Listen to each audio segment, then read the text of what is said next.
Welcome to Janata Telugu TV. Yadadri Bhuvanagiri జిల్లా స్థానిక Somnath function హాల్లో జిల్లా రచయితల సంఘం యాదాద్రి భువనగిరి మరియు మోహన భారతి భువనగిరి సంయుక్త ఆధ్వర్యంలో జరిగిన శ్రీ క్రోధినామ సంవత్సరం ఉగాది వేడుకలు 2024లో పాల్గొన్న గాయకుడు రచయిత గోపరాజు కృష్ణకాంత్ తన యొక్క కవిత్వాన్ని అద్భుతంగా వినిపించారు. ఈ కార్యక్రమానికి ముఖ్య అతిథి తెలుగు యూనివర్సిటీ పూర్వ ఉపకులపతి చేతుల మీదుగా సాహిత్య పురస్కారం అందుకోవడం జరిగింది.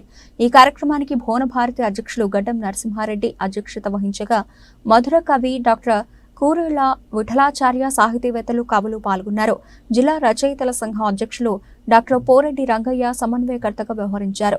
ఆత్మహత్య ఆనవాళ్ళు మనం ఫ్యాన్కి వేలాడుతూ నలిగిపోయిన జీవితాలని, ట్రైన్ పట్టాల కింద చితికిపోయిన ప్రాణాలని చూస్తూ చలించి ద్రవించి లిఖించిన కవిత ఇది.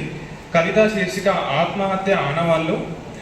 ఏకాంతంగా గదిలో కూర్చున్నా, నిశ్శబ్దం కోరుకుంటున్నా, అందరినీ బయటికి పంపించి తాళం వేసేసా. గదికి నా మదికి విరహ తాపం చీకట్లు కమ్మంగా, వెలుతురు ఎందుకని కిటికీలు మూసేశాను. చంచలమైన మనస్తత్వాలు, చెలరేగిన ప్రణయాలు, చిదిమేసిన నమ్మకాలు ఫ్యాన్కి 3 రెక్కల్లా శబ్దం చేస్తూ తిరుగుతున్నాయి. వెంటనే ఆపేశాను. చాలా దగ్గరి వారు దూరం అవ్వగా దూరదర్శిని మాత్రం ఎందుకని టీవీ కూడా ఆపేశాను. నిశ్శబ్దం అలుముకుంది.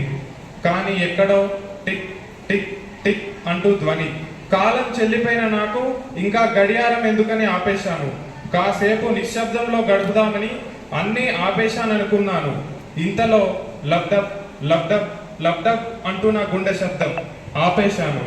నా గుండె ఆగిన కొద్ది క్షణాల్లో కొందరు గుండెలు బాదుకొని ఏడుస్తున్నారు. నా గుండె ఆగిన కొద్ది క్షణాల్లో కొందరు గుండెలు బాదుకొని ఏడుస్తున్నారు.